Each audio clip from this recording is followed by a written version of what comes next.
Welcome, everyone, to another broadcast of The Soul of the Everyman on the ArtistFirst Radio Network. Past shows are archived and available in podcast form. Visit ArtistFirst.com. If you have a question or comment, send it to us, DJ@ArtistFirst.com. Now, here they are. We call them the wise ones, Michael and Margaret Lyons. Oh man. Yeah. Hi, Scott. Hi, guys.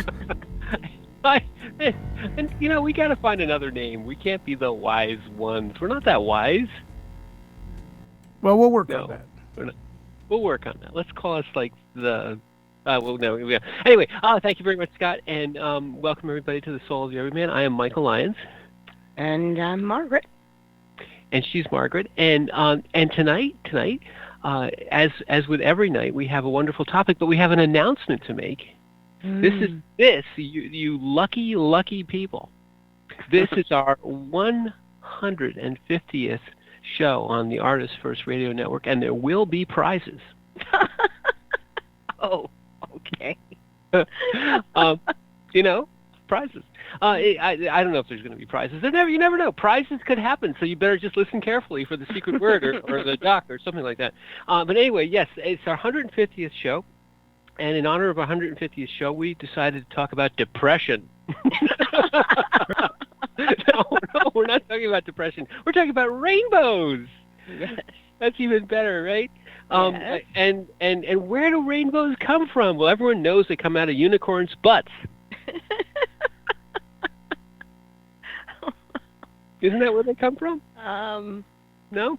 Everyone knows that rainbows actually come from rain, or rainbows come after rain, or and it's sort of a poignant kind of sort of balance, between the fact that rainbow. What is a rainbow? Rainbow represents a promise. It represents salvation. It represents sort of an opening. People look for the gold at the pot of gold at the end of the rainbow, and whenever you see a rainbow, your heart is elevated, and sometimes you'll see multiple rainbows, and you'll just it just kind of it brings some joy into that moment. You can always one of the best parts, if you happen to be at the shore in New Jersey, we have these wonderful beaches, and you have to be at the shore, and there'll be a rainstorm. It'll fly in and fly back out, and then oftentimes you'll have this beautiful, and because you're at the beach and there's not much in the way, you can see this horizon to horizon rainbows, and everyone will stop. Sometimes people will pull over on the side of the road and just to see this amazing phenomenon. And of course, it's just, the scientists will tell you it's just light reflecting through the clouds, and yes and no, it doesn't matter. Shut up. It's a GD rainbow, and we love it. And stop making it into like sciencing. But but the premise, or rather the thing that kind of made us pick this topic for the show, is that rainbows come from rain, and people usually associate rain or cloudy times, or times when things aren't going well, when your life is maybe hitting some bumps or some challenges. So it put us in the mind of the fact that life isn't all rainbows and unicorns, and it's neither is it all rain and potholes and bumps and terrible times. It's a balance. Right. Storms. Stormy times. When the rain comes, that's what you equate it with. It's like, no sun. And usually you have to take shelter. If you don't want to be soaking wet. Unless you're children, you always want to run around and splash in puddles. Yeah. Yes. But that is the only time you really see a rainbow, is after the storm. And you think about that. That is exactly what happens in your life. Rainbows, when you really suddenly see a rainbow, a full rainbow, there's something so uplifting. Your heart just almost sings. I have no other way to explain it. Elation, perhaps? Yeah. But your spirit is so buoyed up because when you see the purity of the colors and you're taking in that moment where the colors are hitting you and your heart response is joy. There's these vibrancy and clarity of color and light. And you do stop to take it in because you know it's only a matter of time or angle that suddenly just disappears. You know, suddenly you're at the appropriate perspective. You are at the right place at the right time, and the rainbow reveals itself. And you look at that and you go, that's just amazing. So amazing. I think all of us feel special at that moment. And no matter how much you may know about how this phenomenon occurs and the angles and all this other stuff that has to happen, you feel momentarily sort of blessed to be able to see it because it is something ephemeral. Something that's very similar in a very different way, but similar, is you'll look up into a dark sky and you'll see a shooting star. You know, and right away, if you're there by yourself, you're just in wonder. Right. If you're there with anyone else, you say, I saw a shooting star. And they go, where? I didn't see it. Right. And then you'll spend the next 10 minutes staring into the sky with your eyes peeled back. There's another one. Right. Hoping to see another shooting star.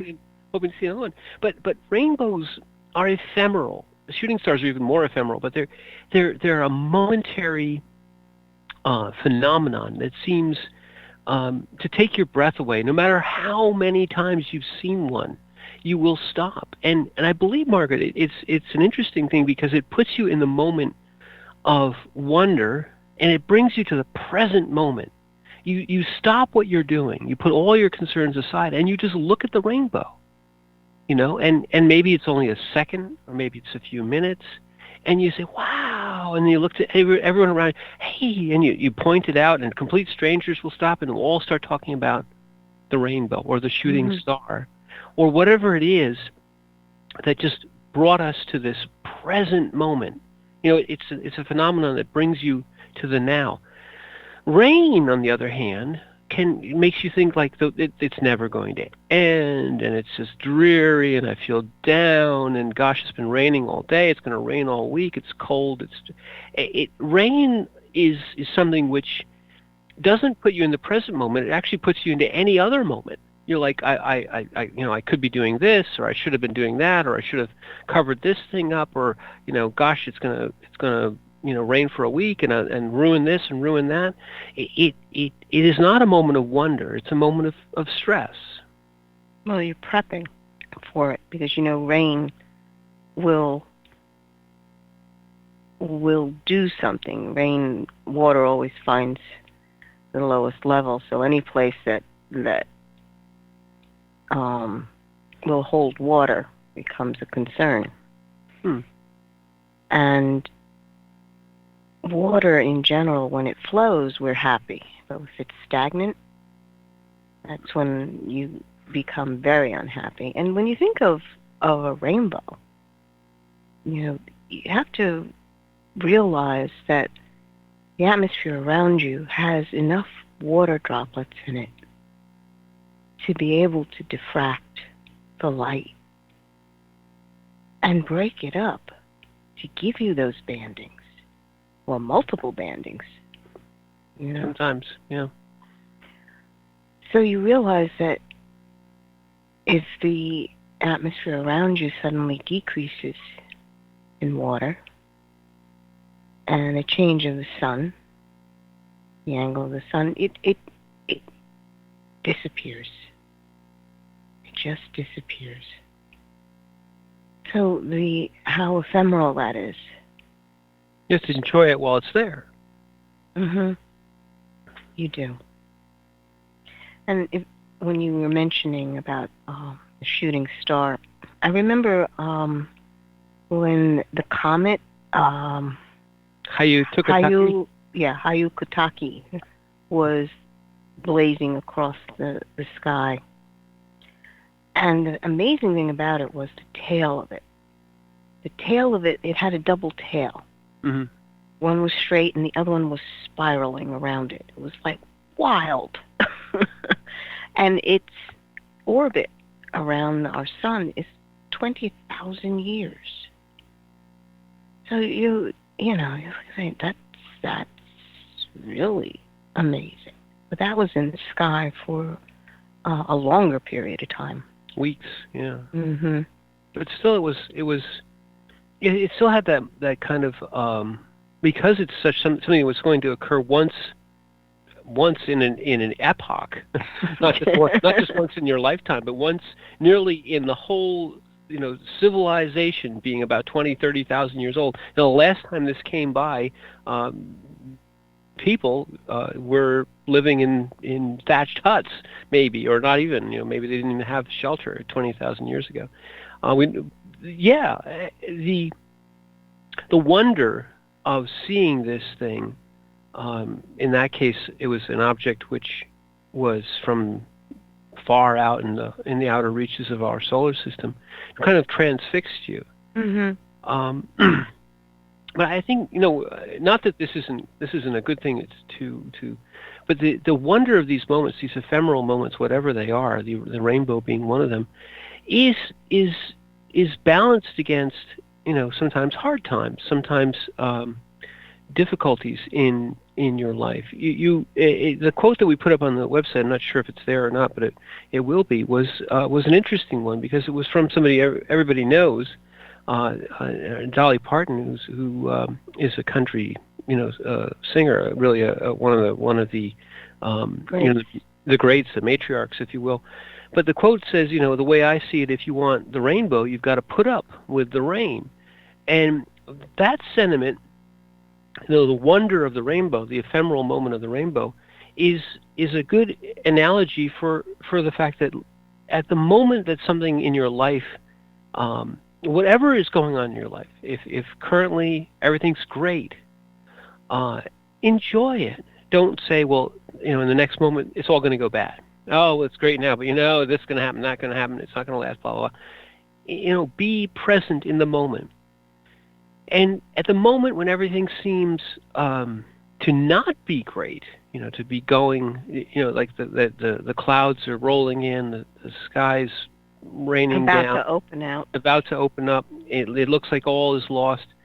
Realize that those moments are there both to help you appreciate the good times, if you will, but to realize that they don't last either. The ephemeral good is the equal and the balance of the ephemeral bad. Bad times, I think we feel like the bad times last longer because we don't want them to be there, and we feel like the good times last, are quick and gone. Like summer's always quick and winter's always long, because we want them to stay. Like, this is great. Don't go. But that's our subjective feeling. Yeah, and that is interesting because it reveals that our habit form is always wishing for something better constantly, which is not bad. But what you're doing is you're always looking at the negative and saying, well, because I don't want to feel this way, I'm not going to expect anything because I won't be disappointed in that case. This very pessimistic kind of viewpoint, but not realizing that, well, you're choosing a state of being that is negative. Joyless. Mm-hmm. And I understand the, what do they call it, Murphy's Law? Where you're supposed to say, and anticipate, yeah, that always happens. It's like, why is that the default position? Instead of, well, it is what it is. And it always can happen one way or the other. Why must you feed your fear? Because when you anticipate always the negative, you feed that fear. And feeding the fear means that the hole in your heart gets bigger. Can do, yeah. You're not giving any fuel to the fire that's in you. The fire in your heart is amazing. It drives that sweetness that life is. But you need to feed it. Mm. And you feed it by what you lay your eyes on, and most specifically, how you think. Because how you think chooses your pathway on how you're going to walk. And what you see at every step, maybe that's more key. Mm. It guides you to see what you will see the moment you take the next step. That's deep. I like that. But I like that. I mean, in other words, this goes to manifestation. People talk a lot about manifesting your dream and speaking positively, if you will. But what you really said is actually the better way to put into it. It's in essence the mind tells itself what the mind will see in the next step, if you will. The fabric of our lives is moments to moments to moments. We as human beings have the ability to project what might happen in the future. We have the ability to obsess over what happened in the past, our flawed memories of it, or what we think happened in the past, and all of that steals the present. So you don't see the rainbow because you're worried about your taxes or something, and it also does what you just said, which is that and some of these manifestation kind of ideologies talk about is that in anticipating the Murphy's Law, it's all going to go bad, what can go wrong will go wrong kind of thing. You bring that in. You open the hole in your heart. Maybe we might say that the heart has a place where it can be filled and a place where it can be emptied, and those places those portals can be expanded or contracted. If you're filling your heart, you're putting into it what feeds that sense of wonder, joy, to be present, to look to the next moment with anticipation and with openness. And if you do the opposite, where you're always feeling that the next moment will be worse or less or take away or move into a negative direction, you're opening the other portal, the portal that drains the energy from you, that doesn't allow the heart to be full, that really guides your steps into a darker or a less fulfilled place. It can even make you be lost in the future, lost in the past, because you're no longer in the present moment. You're no longer able to guide your steps in the now. You're losing yourself in the what may have been or what might have happened or what had happened. The past or the future. Yes. The heart itself is an amazing energetic center of you. And I like to look at the world in terms of frequencies. Maybe that's the best analogy I can come up with. You see the rainbow because you're open to the glory of what life is, the frequency, the joy. You don't see the rainbow or enjoy the rainbow. You might just see the physicality of it, but then, I have to go do this now. I have these things to do. Oh, that's nice. And not really engage in it, because your heart frequency doesn't want to participate in that. And understanding that you have control of that heart frequency by choosing what it is you wish to engage in. You wish to engage in that moment where the beauty that is unfolding in front of you is revealed, and your heart opens up and embraces it. Then you have that full experience, that eternal experience of what beauty really is to the heart. However ephemeral it may be, it's still eternal. Right. It doesn't matter. The time span itself is a blip in the experience, because the experience touches into the eternal. And your heart opens up and allows you to take an eternal moment in and bring it back with you. If you choose not to engage in that, and you choose to engage in a concern or a worry, you literally shut down parts of you to want to open up to a joyful experience. It means that the feeling in the heart in a moment like that, when you choose not to engage in it, is hollow, because you haven't filled up with a higher frequency. It's almost like an emptying out of whatever you had in there that was keeping you going. So now your concern is this, and I'm going to worry about this. So of course, then if that's happening, then of course this is going to happen. And you can feel the shift when that choice is made. And my question would be, why? Why do you choose not to engage in that? And that's a deeper question. Because it's a choice. When you realize this is a choice I'm making, why am I defaulting to this pessimistic, hollow feeling? Well, I would say that sometimes people are afraid to be happy. It's taken fear to a point where the fear is more important than the experience of the moment. Well, what I mean is they've learned to distrust happy. In other words, because of the choices that negative feedback tends to grow.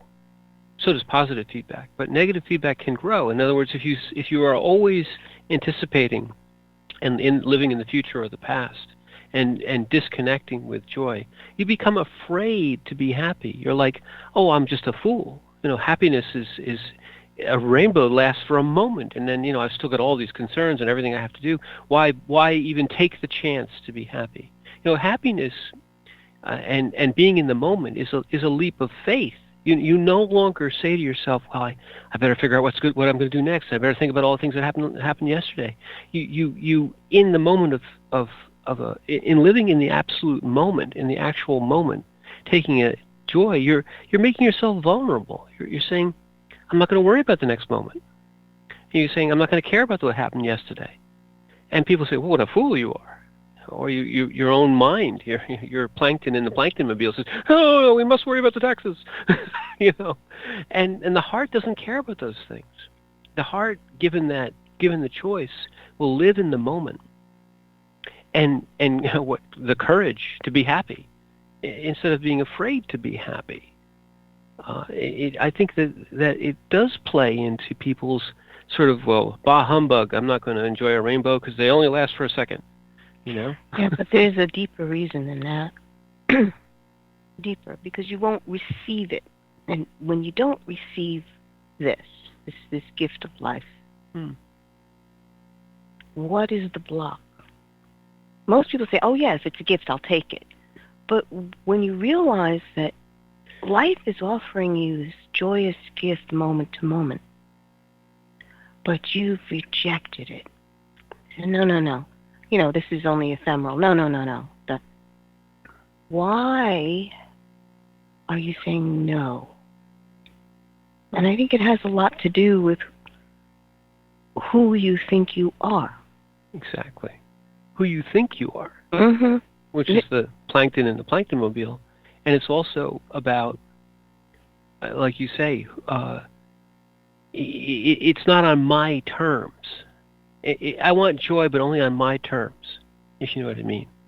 I want to say this is the joy I want. I have planned for this joy. I have penciled it in for Tuesday at 7:00. There will be joy. And when joy comes unexpected, you're like, no, that's not the joy I want. That's other people's joy. I'm looking for this joy. You know, it's a that's you're cut off from yourself at that point. Exactly.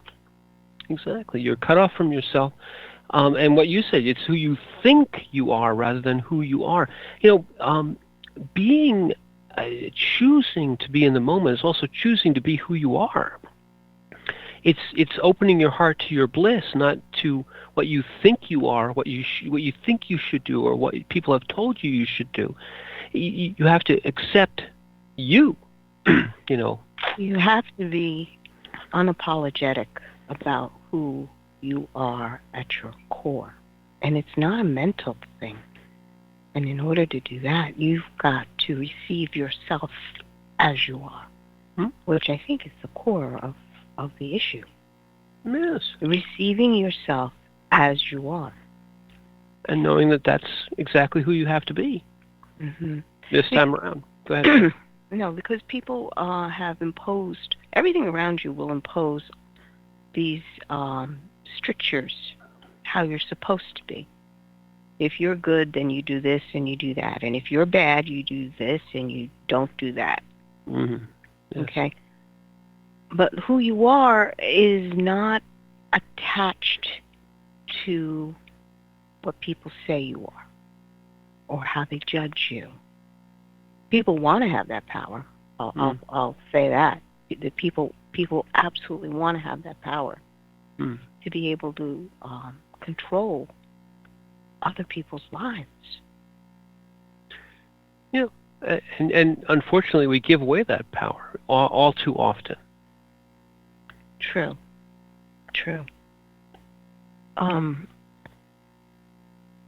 And if you realize that that's what you're doing, you're giving credence outside of your own heart,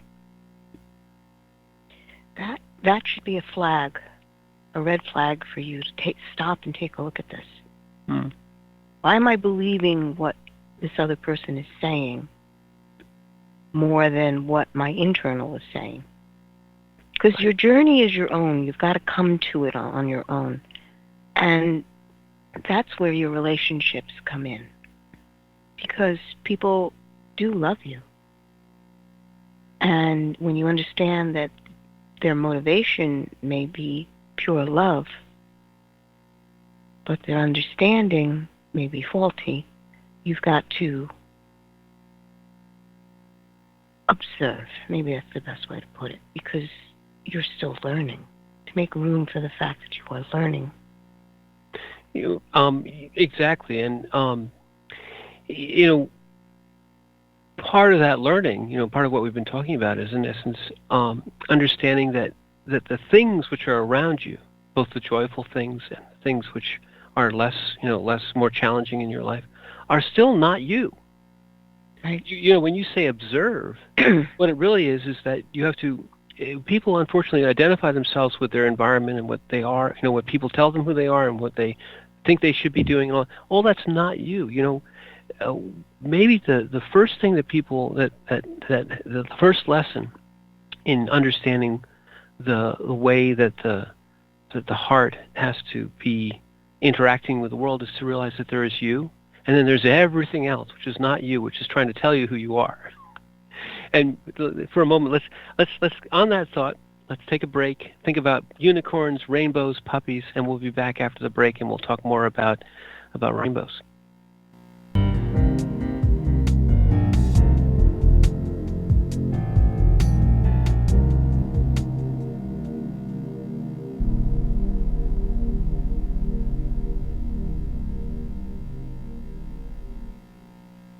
The wait is over. First Blood, Book 2 of the Blood series is out. Your favorite bad boy thief, Dev, is back. and the beautiful and deadly Trey is right there with him. She is sharp, sexy, and full of surprises. Their adventures continue as a new power arises to threaten the world. The heart of creation is under attack, and time is definitely not on their side as they battle against their enemies' undead hordes. Can they unlock the hidden power that can defeat him, or will his forces draw first blood? Get all 3 installments in the series. Book 0, It's in the Blood. Book 1, Destroyer's Blood, and the new release, Book 2, First Blood, today. Available in ebook and paperback format on Amazon, Kobo, Apple, and most other fine e-tailers. The Timeless Esoterica radio program with Dr. Bruce is broadcast on the 4th Monday of every month at 8 p.m. Pacific, 11 p.m. Eastern on ArtistFirst.com. We explore topics including the paranormal, alien life, mysteries, conspiracies, hidden history, oddities, and much more. Each show will feature a special guest with exciting and thought-provoking discussion. Always keep an open mind, an open heart, live forever, and remember Dr. Bruce believes in you.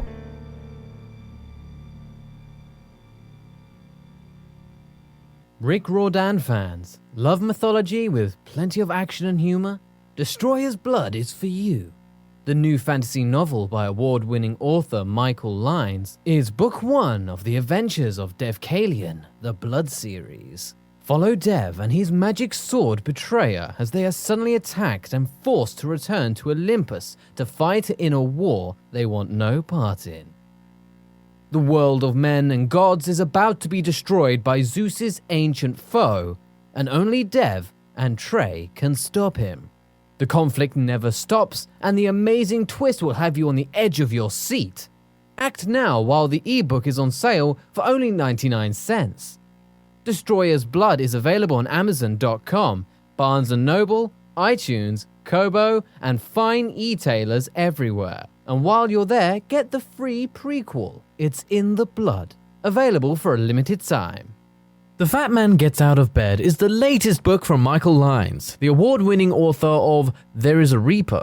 Featuring 13 original stories, this wide-ranging collection has everything. Forbidden love, gods versus demigods, weird invading aliens, sexy seductive artificial intelligence, and unusual passion between the living and the dead. All set amidst fantastic worlds of pain and loss and boundless joy. From the sublime to the macabre to the bittersweet, The Fat Man Gets Out of Bed will leave you breathless with laughter, brimming with tears, trembling with suspense. Available now on Amazon.com, Google Play, iTunes, Kobo, and fine e-tailers everywhere. Hi, this is Hannah Ruth from the band Wild Hum.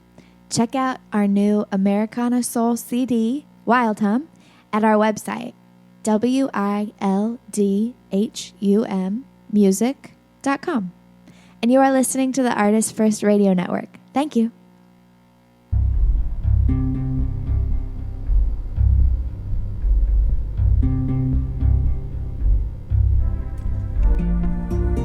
You are listening to the 150th broadcast of The Soul of the Everyman on Artist First World Radio. Back to your hosts, Michael and Margaret Lynes. Thank you very much, Steve Madden. Yes, can you believe 150 hour-long, some 2-hour-long shows? Start listening now. Anyway, thank you very much, Scott. And this is the second half of The Soul of the Everyman in episode 150, where Mr. Colonel Mustard was found in the library with a candlestick. God, what am I talking about? No idea. What we're talking about tonight are rainbows and puppies and unicorns. Oh, all right. No, actually, what we're talking about tonight is really, it's one of sort of we always kind of run into some of our perennial themes, and really what we're talking about is being in the moment. Because what a rainbow represents to many people is sort of an ephemeral sort of wonder, and life. We look at life. Unfortunately, I think we've been trained to look at life as a series of misfortunes, and whenever something, this is unfortunate, but when very many people, when something good happens, they say, well, it won't last. It might be good today, but it's not going to last. You don't enjoy it because it's not going to last. It's like, because, you're right at a basic level. The good times don't last. Nor do the bad. Nor do the bad. But I mean, the central point, though, is do enjoy it because they don't last. Oh, don't enjoy it because it doesn't last. That's the silliest thing, is that good times should be enjoyed as hard as you can. Double enjoy them if you can, because they don't last. A rainbow takes us out of the humdrum and puts us into the moment for that. Oh, wow, and so does, and we mentioned last half hour, a shooting star, and there are many other types of wonders that your constant drone of do and got to do this and got to do that shuts up for a bleeding second, and you can just go, wow, that's so cool. I love this. The rainbow. It puts you back into what should be your normal state, which is that good things happen and bad things happen. And when the good things happen, you should enjoy them so that you can do what you were saying before, Margaret, which is to take that experience, which is ephemeral, and make it eternal by taking it into your heart. Because in the heart, it remains eternal. It remains part of your experiences, your eternity bank experiences. And yes, bad things will happen. And, this is going to sound funny. You have to take those into your heart, too, because they aren't... The reaction to, quote-unquote, any kind of challenge can still be a positive thing. Right. Because it's the heart you, can realize that your life is full of moments of joyful experience that you can take into your heart, and moments of intense, challenging experience that you can take into your heart. I mean, I'm reminded of many challenging experiences that we ourselves went through, and that we know people who have gone through them. Our experience with Christopher perhaps being one of the most challenging experiences of our lives. But throughout all of it, and we wrote in Christopher's story, and there as a reaper, there was joy found in the depths of the darkest moments in the cancer wards. We still laughed, and we still had joy. The kids who are afflicted have every right, no one in the world would blame them if they were just totally, everything's horrible, I'm going to die, blah, blah, blah. Instead, they're not like that at all. They understand the precious goodness of life, and something bad happens and they have a bad experience and they cry it out, and the next 10 seconds they turn around and their smile goes across their face, and they're going, I'm going to go do whatever it is. I'm going to go to the playroom. I'm going to go do whatever they can do to take this next sweet moment and enjoy it. Why? Because it's not going to last, and they know it. Right. No, it's the truth. But the difference with the kids is that they're not looking for all the bad things to happen. They woke up every morning and were happy that they're awake and looking to see, okay, what do we do? Or what can we eat? Or what can I keep down? Or what can I engage myself in? Oh, that's really cool. It's let me engage in the life around me. Even during times when they were having treatments. Okay, and some of these treatments are painful, people. Difficult. But they would rebound. They were like, okay, this hurts. What can I do to take my mind or help it along? And I still remember one game when Chris was going through transplant. And they would roll in, this is before we had the cell phones with all the computer games on it. They would roll in a computer. And there was a game on there where basically it was like a Bart Simpson game. And he would be attacking cells in the body. He was doing a biology paper. He fell into a dream state, and he was going into kill these cells. And the way he killed them is he had this like giant syringe that he would pierce the cell with and then blow it up until it exploded like a balloon. It was a perfect analogy for when the cancer, the chemo drugs were going into the kids, and they imagined killing the cells. And this is what he would do. You know, it's and the satisfaction of being able, okay, I've killed another cancer cell. It's understanding that you make life what it is in that moment. And in that moment, you killed another cancer cell. You do that every day. You do that every moment. You have a moment to take hold of life. You know, do you choose to participate? Well, and regardless of circumstance, you know, contained in this tiny quote here, you know, you got to put up with the rain. Well, that's one way of thinking of putting up or enduring, because you know sometimes you can say all I can do is hunker down and endure this, but to realize two things: that while even if you're enduring, you're enduring because the rainbow is there too. It's coming. And I think what you just said is actually even better. Rather than endure the rain, even the hard times, you enjoy. You know, it's going to sound crazy. You enjoy your trials and your troubles and your tribulations. And it's not, you see, people confuse enjoy with that you want it to be that way. Because they think, well, the only thing I'm seeking is joy, so all I want is joy, joy, joy, joy, joy, joy, joy. Well, you know, you can't. Us, are human beings that exist in this world.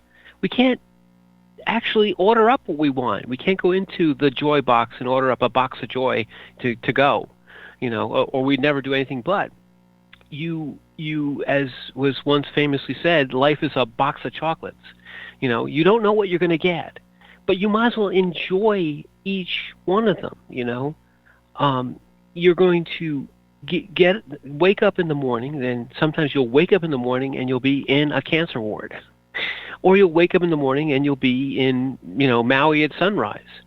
And either one of those things, you can enjoy them. You can choose, as you were saying before in the first half hour, what your next step will be along the path which is your whole life. You know, the path of life is each moment. You choose what you will see along the path that is your life. And the kids chose to see something that they could engage in. So, and enjoy. When Chris was doing this game, he's a fighter at his core. So to be able to fight in any way, shape, or form is what brought him life. Yes. And it's understanding yourself to that point. What is it that you engage in that brings you life? That allows your heart to resonate with the world around you? What is that? Yeah. And regardless of circumstance. Correct. Because when you enter into any circumstance, any event that's happening around you, realizing that you choose in this moment whether you engage or not. Most people think, well, I want to be happy, so I'm going to choose what's going to make me happy all the time. It's like, that's not what your heart is saying. Your heart's question is, what is it that my heart can engage in this moment and be filled with life? And life is not this good. There are bad moments, but still fills your heart with that which is life.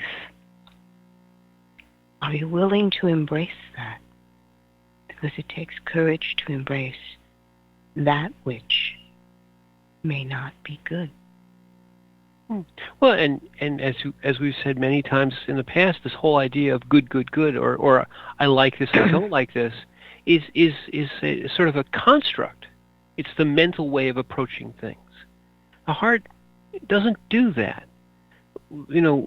Something happens in moment to moment. Things happen.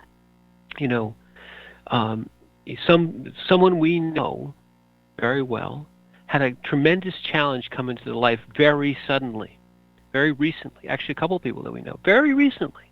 Tremendous challenges come into their life, and out of the blue.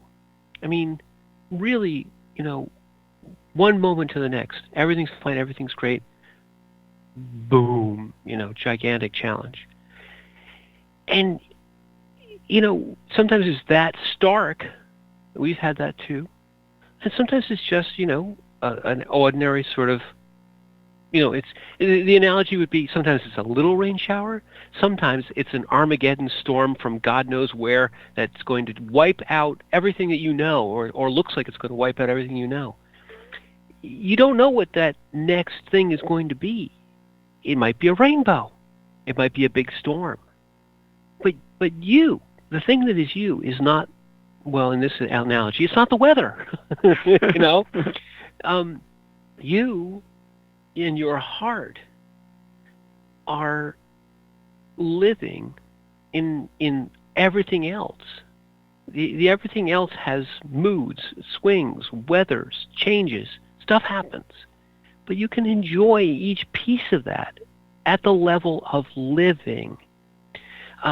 If you throw yourself into the future, you leave your heart behind. If you throw yourself into the past, you leave your heart behind. Your heart doesn't know about the past. It doesn't care about the future. All it knows is now. To the extent that you leave your heart behind, you leave your power behind. You leave yourself behind. You live in some mental construct in the future, or some regret palace in the past. When you enjoy, it takes courage. Where does courage live? Well, everyone knows where courage lives. In the heart. The heart is your place of power. It is where you really are. It's your courage. It's where your eternity bank resides. It's where you get to enjoy everything, which means whatever the weather is, whether it's sunny and lovely or rainy, or there's a rainbow. It doesn't matter. Right.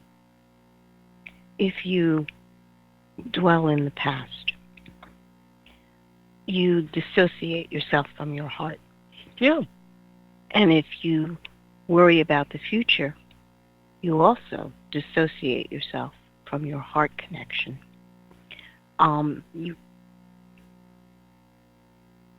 You can't leave your heart behind. That's literally impossible. It's a bad idea. You okay? Oh. I'm fine. Manning up. Go ahead. Sorry, I didn't mean to cough. Okay. Interrupt your point. You cannot leave your heart behind because it is with you always. But you can dissociate yourself from your heart feelings. Separate yourself out. Hollow yourself out. Become heartless. Become heartless.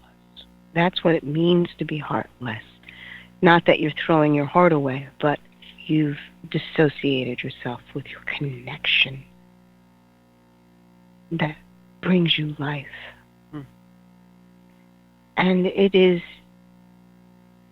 difficult to see someone that you care about go through that stage where they begin to dissociate themselves from life. Because, inevitably, it means that they're headed straight down into a depressed state or death. Not life, but death. So, to allow, how do I say this? Each person's got to walk their own path. And you have to give them the room to make their own choices. But that doesn't mean that every time they meet you, you don't speak life into them. That's the amazing thing about being here. You can actually speak life into another person. You can bring their eyes up from that pit by speaking into their soul and into their spirit. And doing that means that you're speaking from your heart, giving life with every word. Reminding them who they are. Mm-hmm. And reminding them of the present moment. You know, one thing we do for each other, Mm-hmm. especially if you have a relationship with somebody. Let me backtrack a little bit. What the relationship that started with somebody is a relationship of the heart. It's resonance. It's energy, as you were saying before. Well, we're all individuals, as you just said, and we all have our own paths. And you can see others in your life, people with whom you have a relationship, start to live not live in the present, live in the future, live in the past, get lost. And yes, that exactly what you said. We have the ability to, through relationship, feed another's heart and remind them who they are and bring them back sometimes, help them find themselves again. Language always informs. So you say you're helping, sometimes you're helping someone find themselves again, bring them back. When people are disassociated from their heart, they're moving into a direction of despair. You can see it going to addictions. You can see it going to depressions. You can see it going, but yet a relationship can help bring you back to yourself. People say, "I found myself again." We say these things as sort of a catchy phrase or a phrase, but the truth of it is exactly what you're doing. You're coming out of the pit of the future, or of these horrible palaces and prisons of the past, and bringing yourself back to the present, to you. And if you can't do it on your own, yes, find someone who helps you, who feeds you, who brings you back to yourself. You can go, you yourself can be active and, like you say, speak into another's heart. But you also have to be open and allow someone to be able to resonate with yours. And, people have the ability to use their relationships as lifelines. Mm-hmm. Pull yourself back out of a pit. Mm-hmm. Right? Well, remember, there was an analogy that popped in my head before about how the mind works. And it was that mirror that was in front of you and the mirror behind you. Mm. And the reflection of eternity back and forth. That's how the mind works. A relationship is removing the mirrors, where you're not caught up in that eternal cycle of a limited two-dimensional back and forth. Even though it has the appearance of forever, it's an illusion. Mm. Understanding that in order to begin to help someone out of that situation where they're trapped in this multiple mirrored reality and they can't seem to get out, when you speak life into them, you suddenly change the reflection that they're seeing. Mm. Yes. What they see is the humanity, the heart eternity that humans actually hold. A limitless, boundless love. And you stand there and you've interrupted that image that they have locked into their head, that this is who I am, and I'm so bad, it's this, and I do this, and then this happens, and this happens, and this happens. You see. Mm. And it's like, no. I'm looking at you. Right. Not the mirror. And when you look into another person, that's when you begin to realize that the other person is opening a door in you that is not bound by this two-dimensional back and forth madness in my head. I'm not ping-ponging between my ears anymore. Well, that's a mechanism for helping someone, and it is exactly right. You're what you're doing for that person, to bring it back into our, you're being their rainbow. Mm-hmm. So, resonance and energy is a way of being someone's rainbow. Now, what do you mean by being someone's rainbow? Being someone's rainbow, or being someone's reminder of being present in life, bringing them back to life, to themselves, to out of that, again, this sort of prison of the past, or this endless could be of the future, or the nadir of depression and so on. You bring them back as their rainbow, as their reminder of the ephemeral joy and the ephemeral sadness, but the fact that life is the now. Depression is a pit because you can't get out of it, and it reinforces itself because it's a self-digging hole. The idea of endlessly living in the future is another form of prison, because you never, it's always, well, it's good now, but it's not going to be good. It's going to be bad. Right. Or living in the past of well, that horrible thing happened, and that horrible thing happened, that horrible thing happened.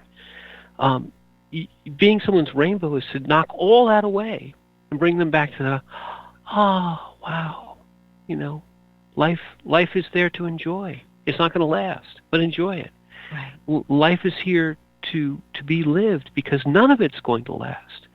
No thing that is bad, no thing that is good will last. But everything can be a moment lived in the present, a moment put into eternity, a moment where the heart resonates, whether the weather is cloudy and rainy or beautiful and sunny, whether the challenges are deep and dark, or wonderful and enjoy, wonderful joy and great bliss. None of that lasts. None of it lasts. All of it can be enjoyed. All of it can be brought into the heart. And if you are in your center, you are in your heart, no weather can shake you. No external event can push you away from who you are. You can just say, yeah, it was a bad time. It was really tough.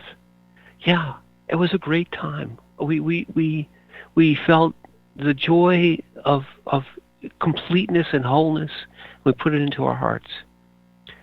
We felt the joy of completeness and wholeness even in the depths of the cancer wards. We felt the amazing challenges and the amazing revelations that come from challenges, even through those 2 years of fighting. And it changes you, and it makes you who you are. More and more that you live in the present moment, the more you feed your heart, the stronger it gets, the more comprehensive and in essence powerful, because it resonates at all levels, the lowest, the highest. All levels resonate in your heart if you learn to do that, to see the joy of living in the present in all types of weather. Yes. But you need to really engage in the moment. You must receive that moment. You must receive life. Yep.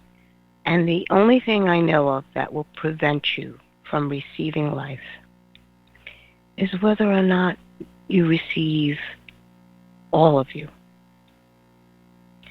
And whenever you're in doubt, just come back to your heart. Speak to God. Speak to your spirit. It'll show you what you need to know. And I believe what we need to know is the weather has changed, and we have to close up the Soul of Everyman. We'll be back next week. I'm Michael Lyons. And I'm Margaret. And thank you for listening.